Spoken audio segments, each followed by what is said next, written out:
Hello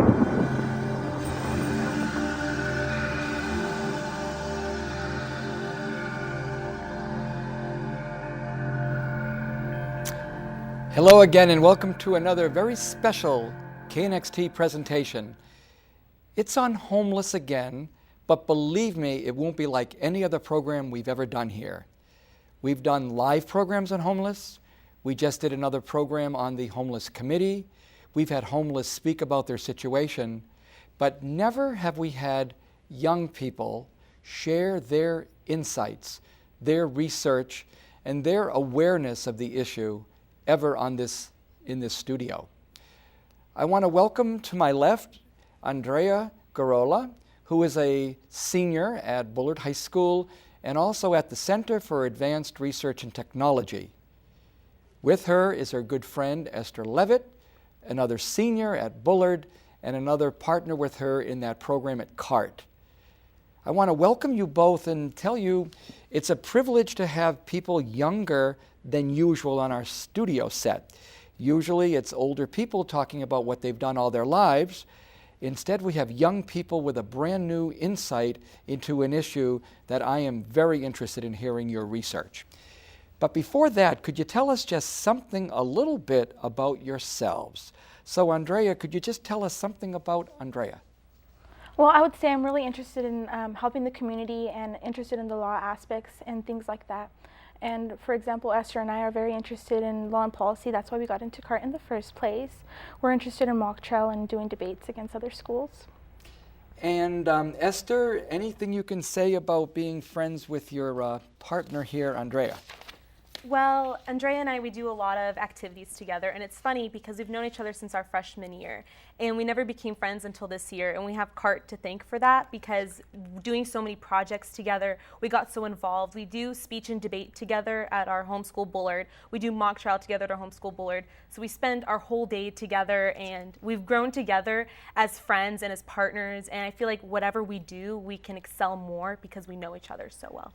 It is so nice having met you over this program, and to also remind myself of the great school, the Center for Advanced Research and Technology, better known as C.A.R.T, because our own son Josh did this in the first year. But remind us who don't know something about your special school, C.A.R.T. Well, C.A.R.T is a very hands-on school. Everything you learn there, it's pretty much a free-for-all, and it's pretty much like you're an adult there. It's very professional, and it's different than our homeschool by far. Yeah, you're definitely able to blossom and grow as an individual and get ready for the grown-up world, because to me, the beginning of high school when you're at your homeschool, that's where you first jumped into this big mosh pit of people. As you grow up, you figure out who you are, and C.A.R.T is definitely a learning experience. It's where you can branch out and be yourself and where you're ready to grow up as an adult. So when we go off to college, I know right now as an incoming senior, I'm definitely prepared, and that's all to C.A.R.T because C.A.R.T's a learning environment. Anything else that you can say about the different programs they may have at your beautiful C.A.R.T, all the different disciplines that people could actually start specializing in? Pretty much C.A.R.T gets us ready for college, because instead of us going into college being blank and not knowing anything what major we want to decide on, at C.A.R.T you go and you decide, maybe I want to do law, maybe I want to do forensics research. You get to try out the class. If you don't like it, they allow you to switch out anytime you'd like, and it's very hands-on and it's very professional. There's a large variety of classes. We're in the law and policy class, and you think that's very law-oriented, you focus on the government. But for people that aren't interested in that, there's business, there's biomedicine, bioengineering. We have a friend who builds electronics, and he had like a 3D printing machine. I mean, it's just so variety, and that's great to students because not everyone wants to learn the same thing. We're all individuals. Now, what you did do, though, and this is what we want to focus on now, we'll go not only C.A.R.T, but your project with law and policy. So introduce us to that project. What did it entail? Tell us a little bit about I guess there's another 80 students that were working with you on this, and who guided you in all this work. So let's begin with your project. What was it? Well, we had an advocacy project, and that was to focus on the homeless and how to branch out and let the people of Fresno know, raise awareness on this issue because it's spreading and it's becoming like an epidemic. And as well as advocacy and how our government works, because in our class we do have guidelines we need to follow. So our teachers thought, what's a good way to teach students government and how policies are made? By actually looking at an issue, like Andrea said, in Fresno County, and how Fresno County addresses it, what policies are in place, and what we can do and how we can learn more and how we can help. Could you tell us about these 3 great teachers you have and how they guided you in this experience, how they worked together, and how they organized the 85 of you? Our teachers are Adam Higginbotham, Courtney Doyland, and Beth Wilecki. And each teacher teaches a different subject. Adam was all about law. That's where we went with him. Courtney was a government teacher, and Beth was our English teacher. So Miss Wilecki, Beth, she would teach us how to write proper essays, how to structure our writing and our thoughts. And Mr. Higginbotham, he would teach us all about the law and how the law works. And Miss Doyland would jump in with the government part. And all together, it was this one big project with 3 teachers. Now, we have some pictures that maybe have come by, but there may be some we haven't seen, of the 5 pictures illustrating your project down on F Street. Do you want to walk us through these pictures? Because they're very interesting. They show a lot of kids down at a part of town where they'd never be at. They would normally not know F Street and the Poverello and the Holy Cross Center, but that was your site of advocacy. Yes. Tell us a little bit about what it was like choosing that site and going down. Now, tell us about what's going on here. Well, this was right when we got off the bus. It was really eye-opening since driving from the freeway, getting off on 41 and seeing the actual street, because it's realistic. It's a wake-up call. Seeing individuals on the street thinking, well, I'm not used to that. And seeing these individuals in need, it really shows us as students that we're taking everything for granted that we do have, and that there's others out there who don't have it. Tell us about Bev Fitzpatrick and what she was telling you. Well, Beverly Fitzpatrick, who I think is an amazing individual to go out there and to want on her own goodwill to go out and help others.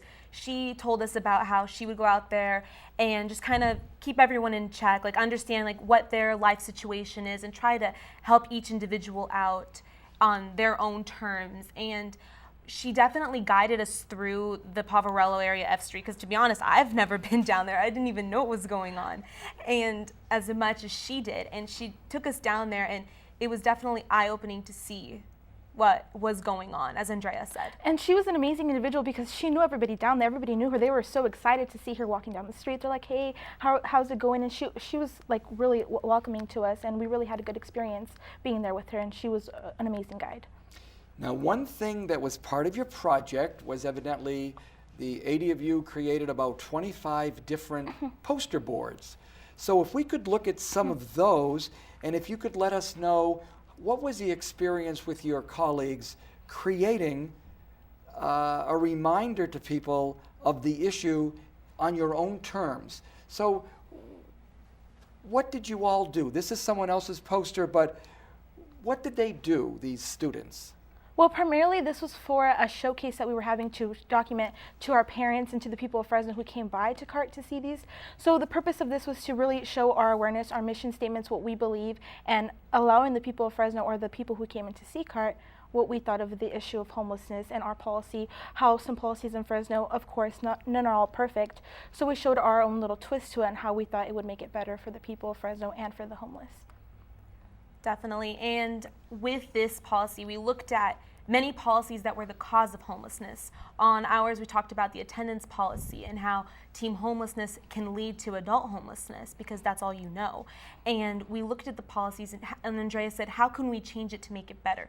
Every single person, I believe, to have any policy, you have to have more people's opinions because you get more ideas, you get more flavors to your pot of a policy. And to that, we went in, and that's what we showed people on our showcase, is the different policies that we thought we could make a change to and how we can better the policies. And we did that with the guidance of our teachers. And also in the poster, we showed our experience and what we thought and what we did down there, because it's different from seeing it on the TV, driving by it, seeing a homeless with a sign. But going down to Poverello and to F Street and seeing it, we pretty much explained our little story of what we saw and what we felt when we were there.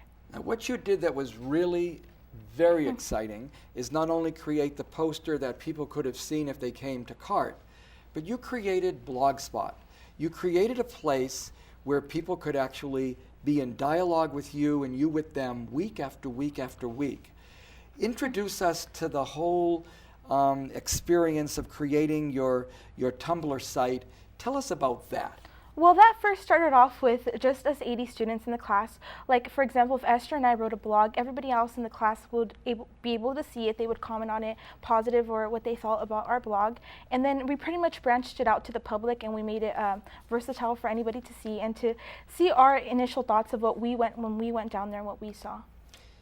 It's called Follow the Homeless. .tumblr.com. It's a school assignment, so it has certain dates up to a point, but there's people like you who are so committed to this issue, you may be able to keep it open and active. What will someone find if they went there right now? If they went to followthehomeless.tumblr.com, what might they find at your spot? They would see our experiences. We started off with our reflection of what did we first think when you go there? You have so many first opinions. Like, where do you start? And we talked about what we believed the causes were, what we believed the perspectives were of homelessness, and just more of informative to get people a knowing of this. Because when we think homeless, we think of someone standing with a cardboard sign. We don't think of an individual, a human being. And we try to open that up to have a new And what's different about our blogs is that usually you see online blogs of adults who write this. Well, here we have students, actual students who went out, and you get the teenage perspective, not the adult perspective. So it's really different, and I enjoyed it. You know, you got to help us dig deeply into this, Andrea. We at the station are hoping to always have a younger demographic. We want to have a better approach to people that are not like retired and things. How is a blog that you would do totally different or totally of another nature than a professional blogger who's 50 years old? Well, first off, I would say it would be different because we add our own twist to it, our own ideas, our own teenage mentality. That's first off, right off the bat, that would be different about it. And for example, my blogs, I throw off a little twist. I use real life experiences. For example, one of my blogs is called The Knockout Round. We're used to seeing wrestling and boxing. So I connect it more to the teenagers like that. And Esther? I would just say that an experienced blogger who's 50 years old, they've seen the world. They've experienced everything, so it's easier for them to have this perspective. But not a lot of people expect 17-year-olds like us to go ahead and have a perspective on something so big as homelessness. Yeah. Which is what's exciting. And that's why we're so glad that last week's program was awesome, because it was a committee that's been working at this for a long time. But now we have someone, our young couple here, talking about things that they saw for the first time, how eye-opening it was, how mind-boggling it may have been. And we're going to come back and have them open up for us their blog site, article by article, when we come back. Please stay tuned, because in 1 minute we'll be joining Andrea and Esther for part 2 of our program. Stay tuned. KNXT TV is proud to say thank you to all its viewers who have given their support for over 25 years. And only through your support is KNXT able to provide spiritual and informative programming. Please remember KNXT in your long-term support through wills, bequests, trust, and planned giving. Your gift is important to the future of Catholic television. Help preserve the strength of KNXT's message based on the teachings of Christ. Keep KNXT in your future plans. Well, welcome back to our very stimulating conversation on homeless with 2 young ladies from Bullard High School who are also students at C.A.R.T, at the Center for Advanced Research and Technology. What I'd like you to do, and let's begin, I think, with I think we're going to begin with Esther on this one, is this idea of 1 issue, 3 perspectives. Yes. What's the issue? I think it's homeless. Perspectives, I'm not sure. What is it that you kind of opened up in that blog, and where did it go? Well, what I thought of was the issue is obviously homelessness, but there's so many different perspectives. And the main ones that I believe were the perspectives of homelessness were the government, and how the government, like for example, the county of Fresno and the city of Fresno, how they would tackle and what their idea of homelessness was. Because they're such high powers, you know, you think, what do they think? And then also the business owners and people who just live in Fresno that aren't homeless, what do they think about it? You know, what's their perspective? Are they trying to help, or are they just ignoring it? And then finally, I believe the most important perspective is the homeless people themselves. A lot of people, when they think of the issue and think of perspectives, they think of the business people or they think of the government, but they don't actually bring it back to the homeless people, who are the ones who are hands-on struggling with the issue. And I believe that's definitely the most important perspective. Now, that was your essay on that, a brief little, very strong observation. What kind of a response did it get? It got a, wow, I didn't think of anyone else. You know, when we think of perspectives, we think of our own. We don't think of what the other side might think. And if we agree with it or disagree with it, we still have to consider it. And I believe that by me publishing this, you have to consider what other people think when they think of homelessness, because it's not just our opinions, it's everyone else's. And once we figure out everyone else's opinions, we can get one step closer to trying to solve this issue of homelessness, because it is bad. You know, for those that are joining us at this point after the break, I forgot to introduce that we have two great guests, and it would be Esther Levitt over on the far side, and across from me would be Andrea Gurrola. And what they are helping us see through their blog spot material that they wrote week by week, and we're unpacking some of those essays right now. I guess we could let Andrea tell us right now one that I really enjoyed seeing, because it was like, when did I have my wake-up call? And I'd say it would have been maybe at the same time that she did, which would put it a long time ago. Tell us about that wake-up call, Andrea, and what response that elicited.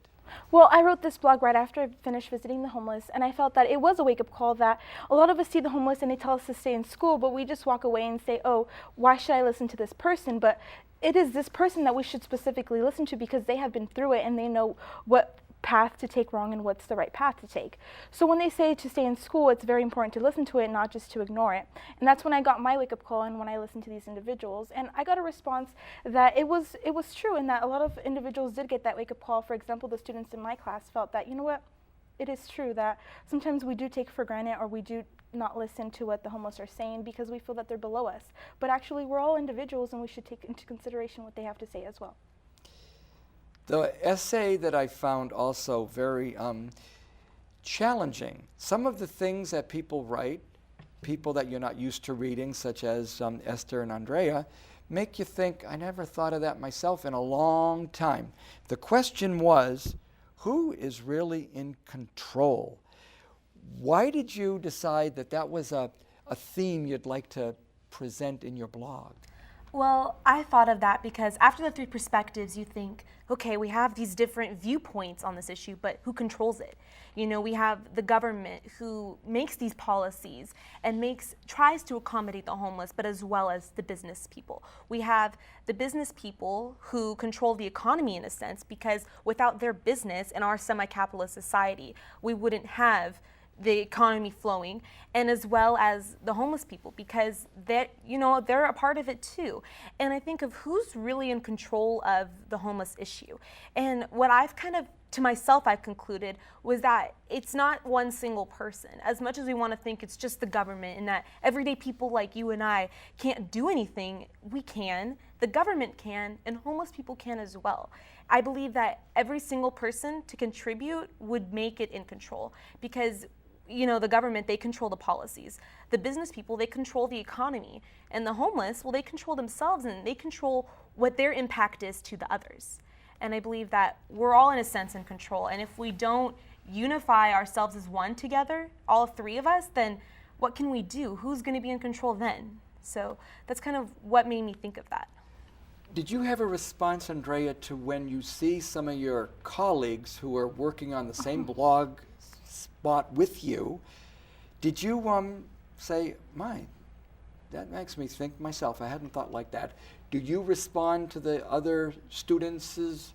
Most definitely, I did respond to most of my colleagues. I actually responded to Esther's that blog, and I felt intrigued by it because it is true. If we sit back and say, you know what, let Fresno County take care of this issue, this is not my problem, well, we're not really doing anything. If Fresno County is not doing anything and we're relying on them, then we're just all in this circle of not doing anything. So we should take the initiative ourselves and do something about it.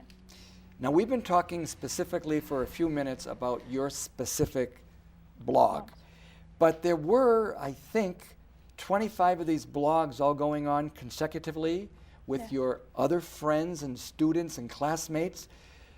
What was the energy that you would have been creating among your friends and classmates over all these different blog spots? And how was that? How was that, knowing that what you're doing, they're doing, and were you in some sort of, not competition, but dialogue with each other?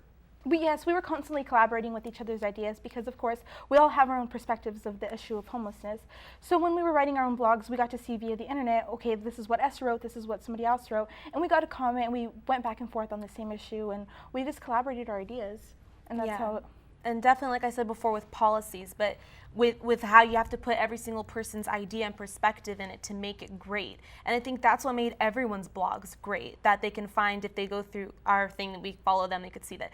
But what I think that's so great about everyone's blogs is that we had the comments, we had the ideas in there. And it was just a big, huge chunk of everyone's ideas put into the whole internet. And I think that's amazing. When I had trouble writing my own blogs, I would look to theirs for advice. I was like, well, how am I going to put my blog together? How am I going to make it unique? Well, let me read Esther's, let me read somebody else's, and I made it my own. Well, one that I really, really found kind of cool, because the picture was already a boxer getting punched in the face. Not that I like the punch, but it was like knockout punch. Wow, so I wonder what she's going to say here. And then I read it. It was very perceptive of almost a David Goliath thing, or the idea of there is a fight going on here, and it's eternal. There is an eternal struggle that you had the pulse on. Tell us about your essay on the knockout punch. Well, the knockout round was specifically intended because we were given the assignment of the individual versus society. So when I sat down in class and I looked at it, I was like, well, they're both in a constant battle, which is pretty much what happens when you're boxing and when you're in a fight with somebody. So this is what's happening with our society and the homeless people of Fresno County and of the world, that they're both constantly fighting for their rights and no one's winning. Yeah, we may knock one down for a couple seconds, but they'll get right back up and the fight is continuing on again. So it was pretty much my perspective of how I saw the fight between the individual and society going on in the United States. And in the world, I would imagine. Yes, I would exactly. think, when you think of what's going on as we speak in Egypt, it is unbelievable, the turn of events for the last 2.5 years with the Arab Spring. Unbelievable turn of power. Who's up is down, who's down is up, and violence on all sides. It seems like your knockout round, knockout punch essay is very universally applicable, kind of a good insight that you had. Now, one that Esther also wrote that I found worth spending some time with you on is the 5 senses, because it's a simple thought, oh, we have so many senses, but you applied it to the issue of homelessness. That I had not seen before. How did you come up with that one? Well, our teachers give us the assignment to write the blog. And so what I thought was okay, how am I going to write something now? I need to think of something to do. And honestly, I was driving and there was someone standing in the median of the street with the box, and I was thinking, wow, I just realized I can see them, but what am I doing about it, And that's what made me think, when we went downtown and Al Williams, who's a homeless advocate and homeless himself, came to our class and he shared his story. I thought, we have eyes, we have ears, we have a nose, we have a mouth, we have hands, but what do we use it for? I feel like we've started to use them for our own good. As we've evolved, we've kept these things because they're crucial and they're important to survive. But it's not just to survive ourselves, but to help others. And I feel like many people, when they're driving, they look away when there's people in the median. When someone tries to ask, hey, you got $1? They close their ears because they don't want to hear it, because it's something uncomfortable for many people. And I feel like if people started to use their senses, start to speak up, and started to, smell and, you know what I mean, really started to engage themselves, they would really be able to help the issue of homelessness, I believe. We don't have too much time, so I have to jump to the very next one and see if we have time at the end to go back to what you just said, because I need Andrea to tell me about the very personal one, the very, very special one, which would have been the idea of when reality strikes home. So tell us about what that was for you. Well, I specifically wrote this blog because when I always drive down the 41 to go home, and I always see the homeless encampments, and I never think anything of it. I'm just like, well, yeah, they're there. But when we went down and saw it, and when we saw the memorial site, it actually hit me when it hit home, because on one of the memorial stones, it said the name Isidro, and that's my father's name.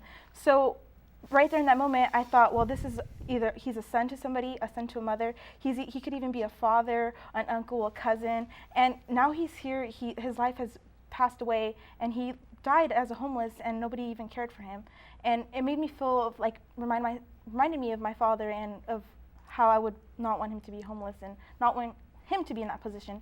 So that's when it really took its toll on me. And it's like, wow, there are actually these individuals out there who either don't have any family anymore or are left alone in this world. Esther, you'd be able to identify with when reality struck home too. What would it have been in particular? Is there a scene, a person, a moment, a smell, or something that wound up just making you see this is the reality of homeless? I know this is going to sound really weird, but we were walking right by the memorial in the same area that Andrea was, and I remember there was this one woman lying down with her dog. And I know this sounds ridiculous, but I love my little Sophie to death. I mean, that's my little dog. And I was just thinking, I was like, wow, I can imagine me lying down there with my dog. And that's their home, and she still cares for this dog, even if she has nothing. It's all she's got. And to me, I feel like sometimes, man's best friend, your dog. And it's just, that hit me because my dog, it's my little tail, follows me everywhere. And I was just thinking, wow, that would be me with my dog, and I would still care for it. And that's when it really hit me. So more of a companion thing. Oh, yeah. What a wake-up call, what a reality setting in, what a suddenly being at your young ages aware of a bigger world than you would have even at Bullard High, even at C.A.R.T, which is rather a very safe, closed environment. Mm-hmm. You've got about 15 seconds each. So, Andrea, a final thought if you'd like. I would say that homelessness is an issue that just does not affect the person who is homeless.